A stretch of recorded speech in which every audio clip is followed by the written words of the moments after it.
Today, this episode will be about what school leaders currently think about school reform. Zara will be talking with a vice principal at Talmadge High School about how much school leaders influence school and educational reform. This is what Jennifer had to say. Hi. Hi, Zara. How are you? I'm good. Good. Okay, just going to ask a couple questions involving school reform and your thoughts and ideas. Answer as honestly as you can, and if you have any questions, just let me know. Okay.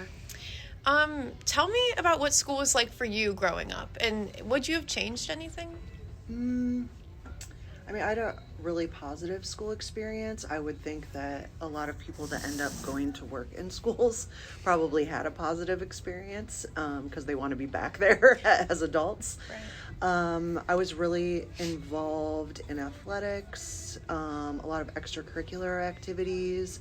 I had positive relationships with my teachers, which is kind of odd to think about because I went back and worked at the same school I graduated from. So now I'm, I guess, technically like the boss of some of them, and it's an odd thing to think, but I think because they had created a relationship of mutual respect when I was a teen, that transition has made it a lot easier as an adult.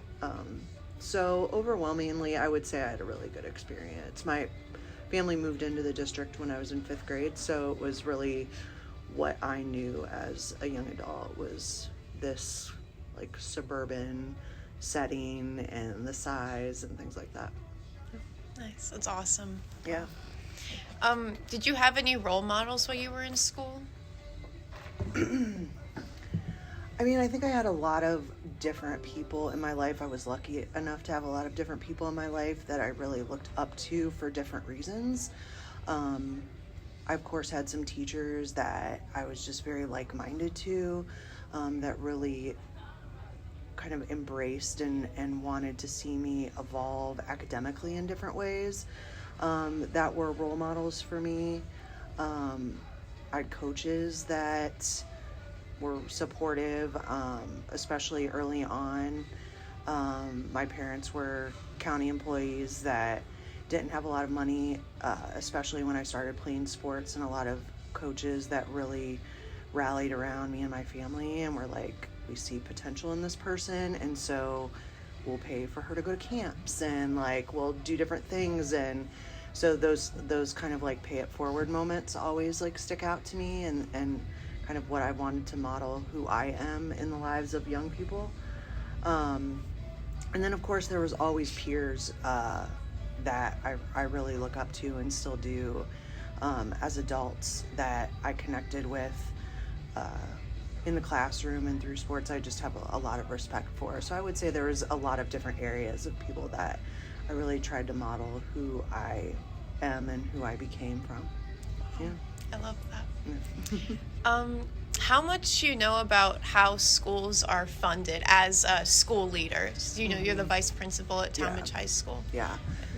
Well, I will say that I've learned a lot more of that, especially going through my principal's leadership program. I really didn't know much even as I started working as an educator, even as a voter. I didn't really understand a lot, and it was much more when I got into my principal's program and we had to take some more classes on like finance and do kind of like that quintessential interview with school leaders where you go around to like the school treasurer and the superintendent and like the buildings operation people and ask them specific questions is really where I learned a lot of those details. And again, there's a lot of school funding that is still very elusive to me because it's changing or it just doesn't make sense. Right. But I try to learn what I can and make sure that as a proponent of public schools specifically, that I am knowledgeable enough to help our voters and the people within our community make educated decisions, especially when levies are up and things like that. Right. That's really important. That's absolutely. Awesome. How involved do you think families are in helping decide what students should learn, or how involved should they be? Obviously we're dictated a lot by what the state decides, but in terms of how students learn, I think they have a larger voice. At our district, we built our whole directional system around how education and how instruction is kind of looked at, like our philosophies, and we involved a lot of community members and parents in that. We've had a lot of initiatives around project-based learning, more student-directed and student choice when it comes to in the classroom. Of course, things like, there's a lot of different, and I would say controversial things in the news right now about, parents having a certain voice about what is learned and how it should be learned. I'm lucky to say that though we definitely have community members that are like-minded I'm being very ambiguous, but I think we know where I'm going with this. Yes, definitely. That we have, community members that are very like-minded of some of those community groups. There has been a certain level of trust in terms of how we deliver instruction. So, yeah. How involved are students in deciding what they should learn? I would say the same thing. I would say, we definitely, and I would say definitely as a high school leader, it is important. We can't say that we want to build critical thinkers and we want to build young people to really be able to have experiences and then not take into account their feedback of how they think they learn, what they think they should be learning, and experiences that they want to have. That doesn't always mean that that's always something that we can do and kind of bring to fruition, but it's definitely something that we need to work and compromise in terms of protocols and procedures on how we do things. How involved are the teachers in your district in deciding what the students should learn? Yeah, I would say much more so than the first two that you asked about. I mean, they work on anything from curriculum mapping to, common planning in terms of not only looking and assessing of how they're going to instruct different standards, but how they're going to do that, shared resources, and things like that. So I think they, at least at our level, I haven't been a school leader in an elementary school, but we try to respect our teachers as the professionals that they are and give them a lot of autonomy in that within, obviously, the constructs of their ethical code. That's always good.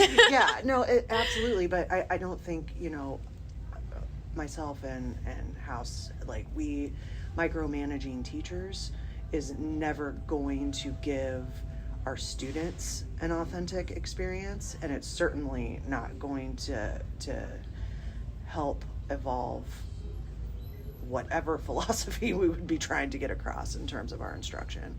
Right. And so giving them some autonomy, and that's when we see the most creative things happen, is when we, give them a little bit of room to really be the creative and passionate people they want to be. That's amazing.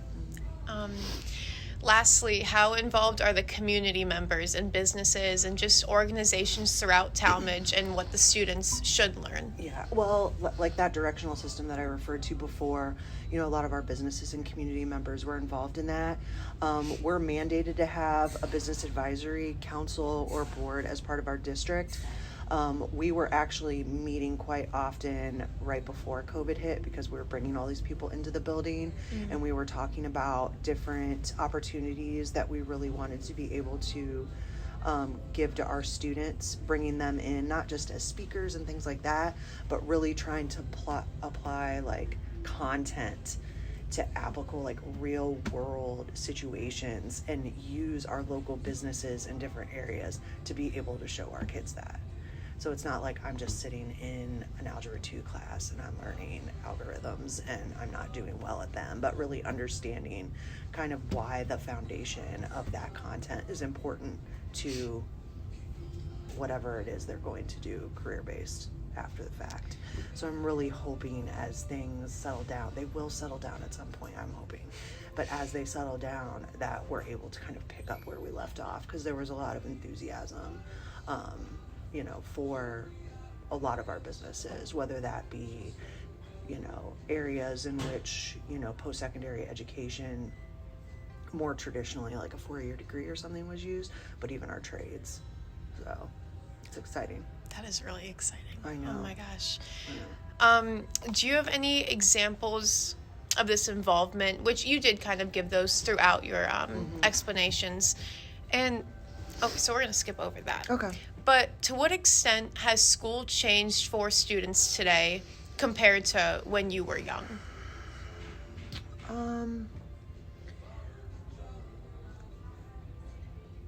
If anything. Yeah, I mean, it's definitely changed.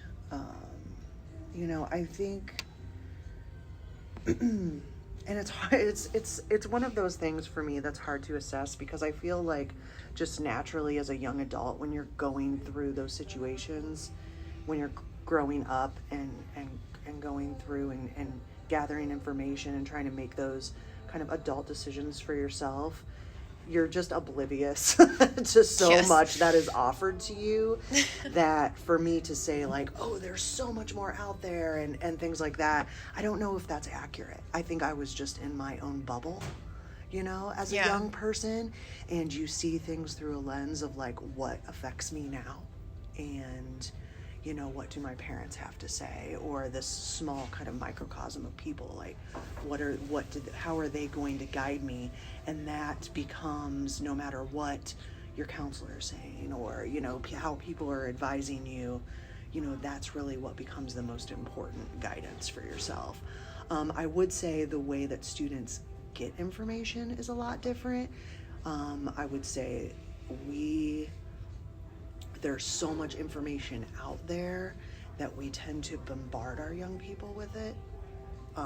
And I don't know if they are equipped to filter all of it in terms of like post-secondary planning and those sorts of things. There's just a lot. And you kind of go back to what we did years ago, when you didn't have like the internet to go to and things like that, because you're like, how do I even filter through all of this? Right. So I just go to the people that I trust and the experiences that I know and the careers that I've been, around in my lifetime, and that's how I'm able to do that. But yeah, there's just a lot of I can't think of the word, and it's driving me nuts. Take your time. There's just a lot of information, to be able to kind of maneuver through as young people. And I think it affects them academically, and it affects them socially, emotionally, and it's easy to see why there's so many young people that are overwhelmed. Yeah.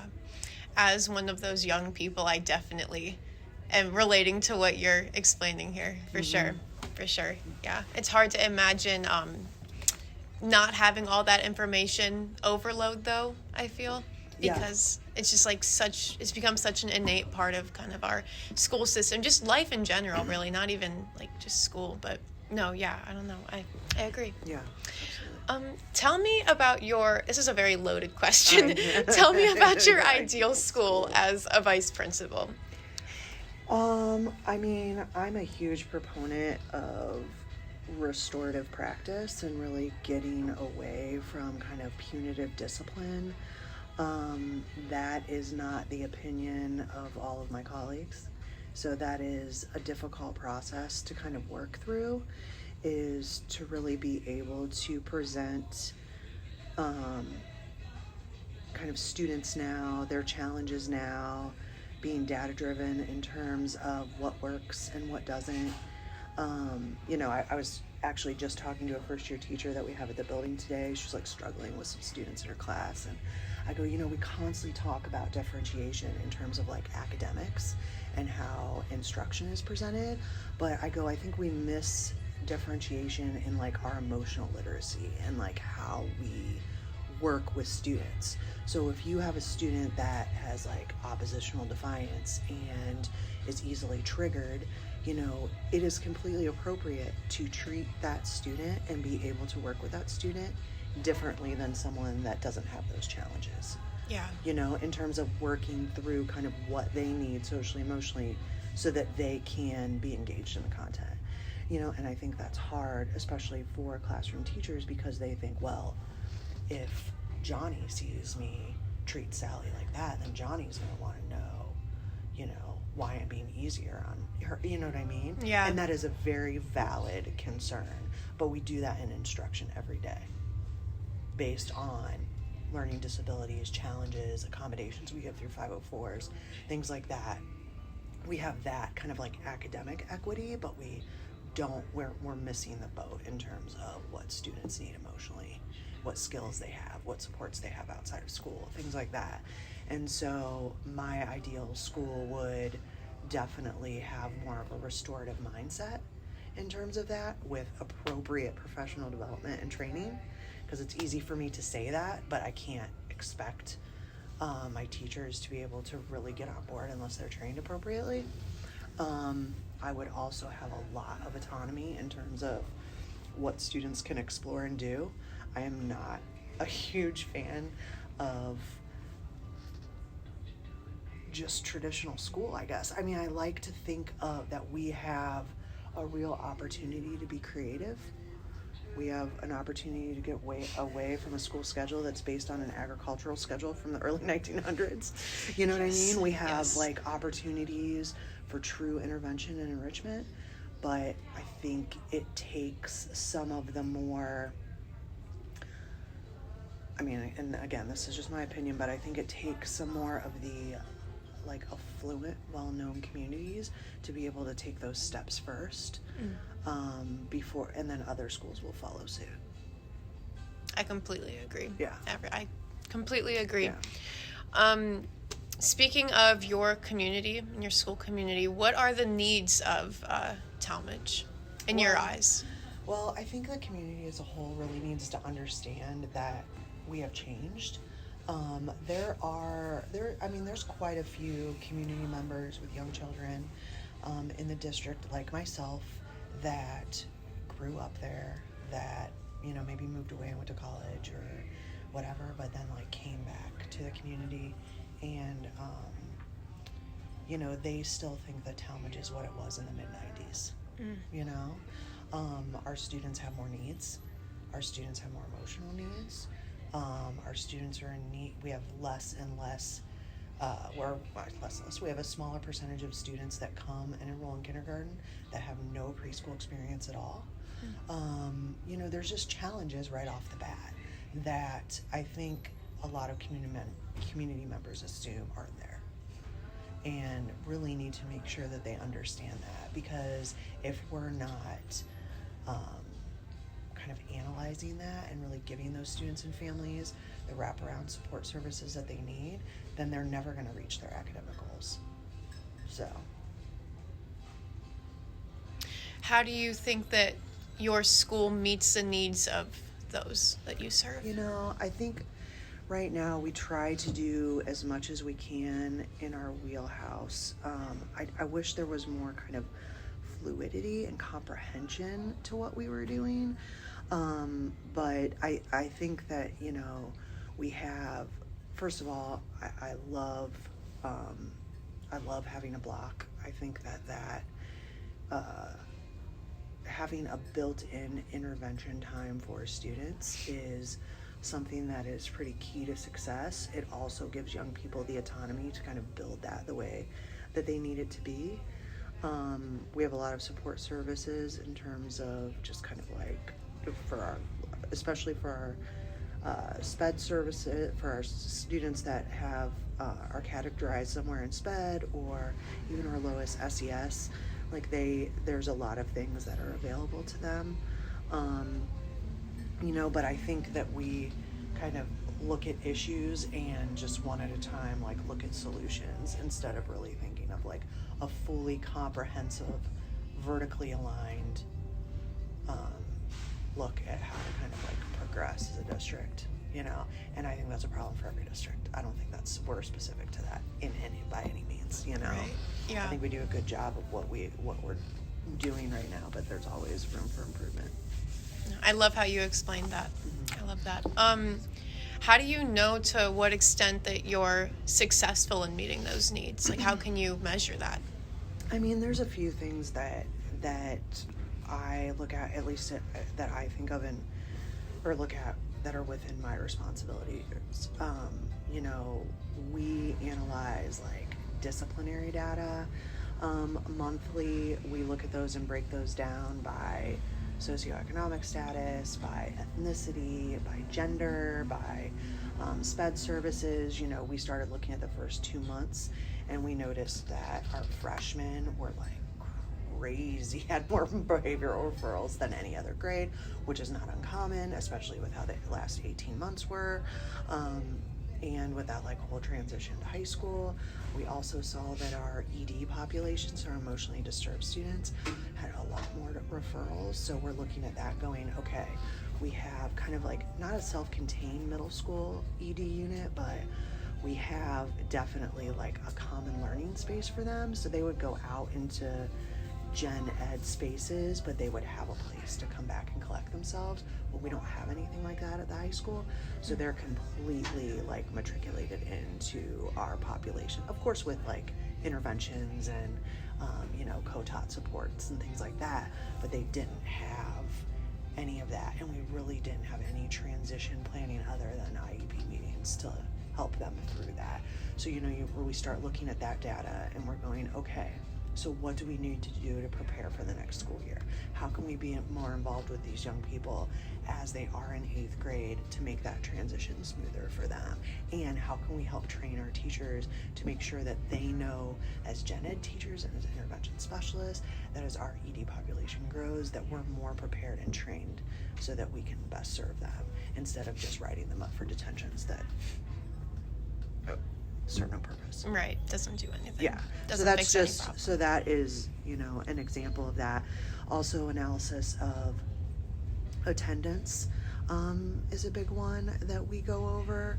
Not only do we meet like as a PBIS, so, positive behavioral interventions and supports committee for our first tier, we're looking at that, but then we're taking some of the specific data on individual students, and we're meeting with like the counselors and the admin and going, okay, what students are we really seeing like chronic trends here? What else do we need to do to be able to build in supports and things like that? Of course, there's always like, we gather more academic data than anything, Yeah. But again, I'm a huge proponent of all of that other data is going to dictate this data. So we better make sure that we're collecting everything, from there and really figuring that out. So did I answer the question? Yes. No, that's perfect. Absolutely perfect. I could not have worded this better myself if I were on the other end.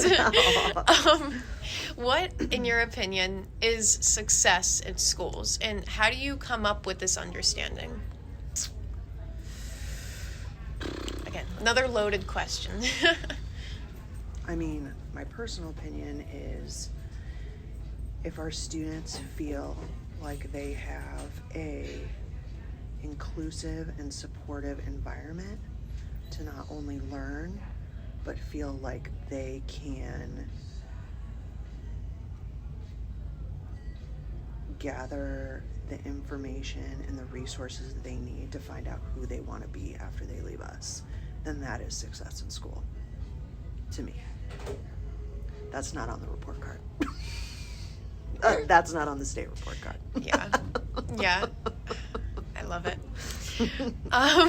What role would you like to play in making schools places in which all children are successful by your definition? I mean, one thing that I even talked about with our new superintendent at the beginning, or maybe it was the end of last year, was just I would love to be able to have a creation of a student resource center for our district. So like a one-stop shop where services of any of our students can be using.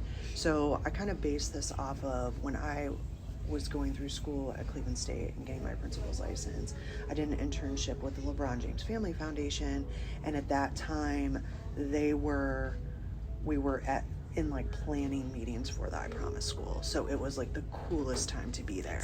I mean, I was doing anything from like sitting in instructional meetings with consultants to like literally like scrubbing old lockers like down at the building, you know what I mean?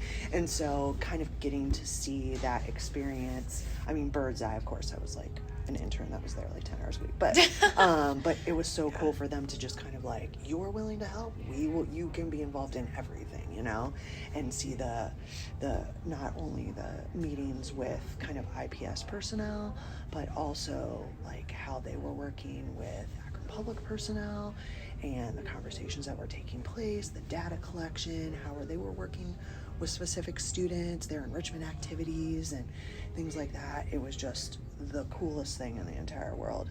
And so one of the proponents of what they have built that school is having a family resource center that offers anything from like legal aid to health to GED classes for parents to having a food bank, having counseling services, having, they had a big thing that they had just put out about like avoiding eviction and like information that families need to know and things like that. And though, we at Talmadge are not going to have the percentage of, or our profile isn't going to look exactly the same, we still have a changing profile, and we have students and families that would benefit from something like that, and especially having it in one place, because the elementary school is doing amazing things, and the middle school is doing amazing things, and the high school is able to do amazing things for our families.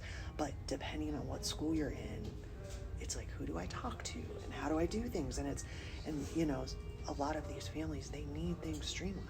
They need one direct source of communication. They need one place to go. They need one person that they know is advocating for them, that they can like direct to. And so I would love to see that happen. I don't know what that means. My role is magician. I want to be school magician. Oh, I feel like we all So I want to be the school magician. I love it. No, yeah. I hope you can be. I hope so too. Maybe one day. How does your understanding of success compare to the way that the state understands success? Well, I think that kind of goes back to my last question that I answered and said, what is success in school, and that it's not on the report card that way. Right. Yeah. You said it. Yeah.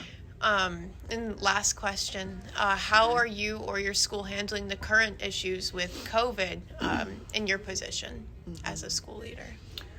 Obviously, our word for the last 2 years has been fluid. Like, just stay fluid, because it's constantly changing. It's definitely been an interesting experience to live through that, to work with different families through that time. We've even had a changeover of superintendents during that, and with that comes different opinions about how things should be handled. We're now going to have new board members, so it's an interesting, overwhelming, stressful experience to live through. I think that at the forefront, we're always trying to put student safety first, and go from there. But unfortunately, in our political climate, there's a lot of other factors that go into decisions that are made. Those decisions are not mine. That's a different pay grade, but they're made, and we as school administrators have to follow them. So it's definitely been interesting. Well, just want to get my kids vaccinated. Right. That's it. Yeah. Soon. Can't wait for that. Yep. Very soon. 20 seconds, her first one. Thank you so much for sitting down here with me and answering these questions. It's so nice to see you. Oh my gosh. Lovely. Yeah. Thank you. Thanks, Zara. It's clear to see that Ms. Stewart cares a lot for her students and community, but there are a couple interesting points she makes. Exactly. It's good to see how involved the community is in her school, but it seems that the state plays a more major role in the curriculum than the school faculty. That's a significant understanding to have, especially for a school leader. So, Ms. Stewart believes success in school is faculty and community being very involved and having the students' best interest when making decisions. We found an article on idra.org that says, We need great leaders in schools who understand the demands of the day for education that prepares all diverse learners for higher and higher levels of schooling, for college, going and completion, and for life success. We need great teachers, and we need powerful principals who know how to lead school to academic excellence and high student performance. Principals can do this by hiring leaders who have characteristics that reflect on their teaching and their students. These characteristics could include persuasive, competent, inclusive, demanding, etc. The quality of each student's learning depends on the educators, and it's the leader's job to attract a high-quality staff. And that's one way schools can improve the community and faculty. These things not only apply to early childhood education, but they apply to middle schools, high schools, and even colleges. The next interview we have was done by Samantha, and she interviewed Emily Ryan from Revere High School. Currently talking about school reform, and we're doing a school project on it. And we're basically just getting a bunch of people's backgrounds on what school is like for them, and what your school is doing and stuff like that. Okay. So, what do you mean about school reform? Are you talking about discipline stuff or more of who has the roles and who decides what happens within the schools, and who has the voice. Okay, so what kind? Okay, so first off, when I think of roles in a school, I think of so everyone's a stakeholder, right? In a school system, there's staff, there's administration, there's students, there's parents. Those are all the stakeholders in a public school, right? Right. So in regards to roles, are you talking specifically about roles and discipline, or are you talking about because obviously the principal oversees the teachers, right? And the counselors are the counselors are at the same level as the teachers in regards to contractually. I'm not a boss. I do not oversee staff. Yeah. So principals oversee staff, central administration, superintendents, assistant superintendents, pupil services directors. They oversee the principals, and the principals oversee us. So as a teaching staff, we've got a lot of bosses, so to speak. Right. So what kind are there? I guess I'm looking for more from you to answer. Yeah, so here, one of the questions is how involved are families in helping decide what students should learn at Revere? Well, first off, they are involved, but so first off, okay, so apart from the core classes that you need from the state of Ohio, so the state of Ohio as the governing body and as the body that funds everything, the Ohio Department of Education comes out with classes that we must teach, right? Right. So that's the bare minimum. That's across the board, K through 12. The state of Ohio comes out with that guide of what we must teach in our schools. And then the community, when they elect Board of Education members and they elect then the superintendent, they are electing people that have their voice, right? Because when you elect someone, your belief is that that person that you elect, whatever political stance or whatever you have, that person is going to speak for you and what your needs are, okay? So they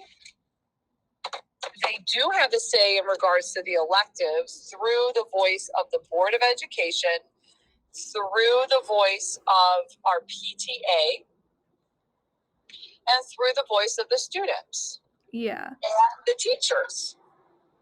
So they do. I couldn't give you a percentage, but that's kind of how it flows. And those are for elective courses, because elective courses or in regards to like leveling of courses, like college prep Yeah. versus honors versus AP, right? Right. So Okay. I don't know if that answers. Does that answer your question? No, yeah, you're good. Okay. And then how can the students at Revere like decide what they get to learn? Like, is there a way for them to decide? So we every single year, we as the counselors, the staff, and the admin, after hearing from the PTA, from the board, from the Ohio Department of Education, from keeping up with our own professional development on what is important for students to learn and know, we come out with our course selection book as well as our course selection guide, and students select the courses that they wish to be put in. Now, there are prerequisites, and some of them they do need signatures for. However, students and parents have the ultimate decision because they can override a teacher's recommendation. Okay. And then do you have any examples of community involvement in the school?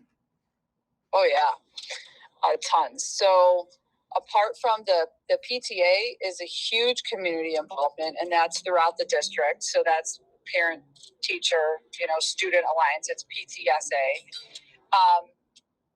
We also have something that's kind of unique to Revere. It's called the Breathe Team. The Breathe Team is a group of parents that have decided to give up their time and their services and even their money to help with getting different programs off the ground in regards to focusing on like mental health and wellness. So yeah, we definitely have those the parent involvement with that. What else do we have parent involvement in? Or community, I should say. We have community involvement, and we have something called the Heart of Revere, where these are community members who are giving up of their time and their money to organize a clothing drive for any members in the Revere district who need clothes, who also may need food. We have something called the Power Pack that's organized by our community members, that anyone who needs food and that goes to Revere school system, or clothing goes to the Heart of Revere. The Power Pack is for food, and that's for any member in the Revere. So that those are community member led, but for any family in the Revere district. Okay. So I know that you've told me this story again, but I just wanted you to tell it again. Who was your role model while you were in school? So it took a while for me to come to that conclusion, but so for me, I guess if we're looking at the way education is set up, so if you would have asked me who was my role model K through 8, I would have said all my teachers, because I really did, enjoy, all of my teachers, and I had great rapport and everything like that with my teachers. It didn't come until high school that I really started struggling academically and then socially, emotionally, with a lot of things that were going on in my life and in my home and everything. And so it didn't happen until really my junior year, when I was connected to my school counselor at Brecksville in my public school. And then that's how I was able to really get the help that I needed. It was help socially, emotionally, academically, college, and career. It was the 3 domains and pillars of school counseling. And Mrs. King at Brecksville, who retired years ago, but she was that person for me. she recognized a lot of that and helped me out with that. Yeah. So what did she do for you that like you realized that she was your role model? Well, number one, she took the time to get to know me. And not only that, but because, she was in the role to understand what kind of classes I needed and what kind of intervention and help I needed. So she got me help. She got me help with tutoring. She got me help with putting me in the correct classes that I would thrive in. She got me involved in the theater and in singing and really helped me to see that I had value. And not only did she do that for me, but I saw her do that with so many other students. It wasn't that it's not like she wasn't helping other kids do the same thing as well. Yeah. So, because as a school counselor, you're helping hundreds of kids all the time. So she was able to do that, make an impact not just with me but so many other kids, and I could see that, whether it was talking to other kids or whether it was just literally being in her office and seeing the flow of kids in and out. Yeah. So, yeah. What is success in your school? Oh, success in my school, it is a fully well-rounded student. So a student who, whatever their dreams or goals are, they're able to accomplish that. That is success in my school. It is seeing a kid meet truly all of their goals. I know that sounds like cliche, but if their goal is, everyone's goal is to graduate, right? Yeah. But what do you do with that? Are you going to college? How can I help you get there? If you're not going to college, are you going to vocational school? Are you going right to work? What is your goal? And how can I not only help you, but make you feel good about that choice that you made? And then how did you come up with this understanding of success? Experience and time. Yeah. Experience and time and a lot of hours. Yeah. How does your understanding of success compare to the way the state understands success?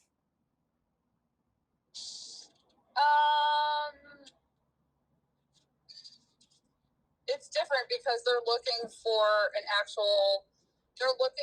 quantity. I'm looking for something that's not quantifiable, I guess. Yeah.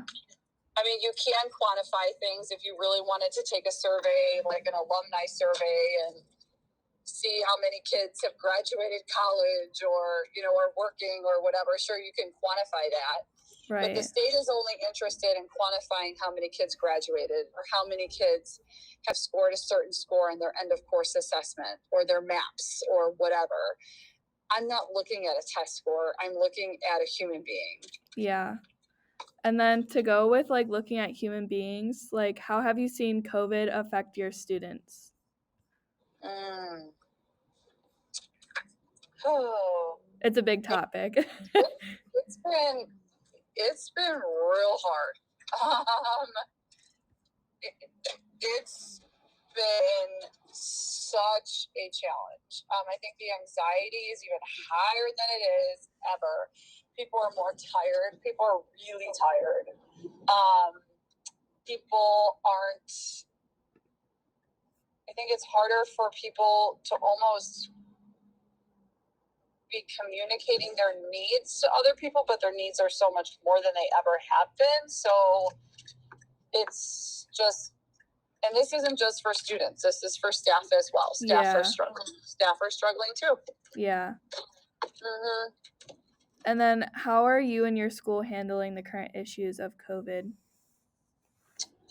Well, we've been open this whole time, even during last year, we've been open. So, I mean, if anything, we've just really upped our support systems in regards to students, programming. We got Greenleaf counseling in, so that's private counseling that bill through just people's insurance. We have, I think that's one of the first steps that we've done. We have more professional development for our staff to talk about trauma-informed care, that sort of thing. So, yeah, I think I think our response has been as best as we can with the little funding that we have. Right. Mm-hmm.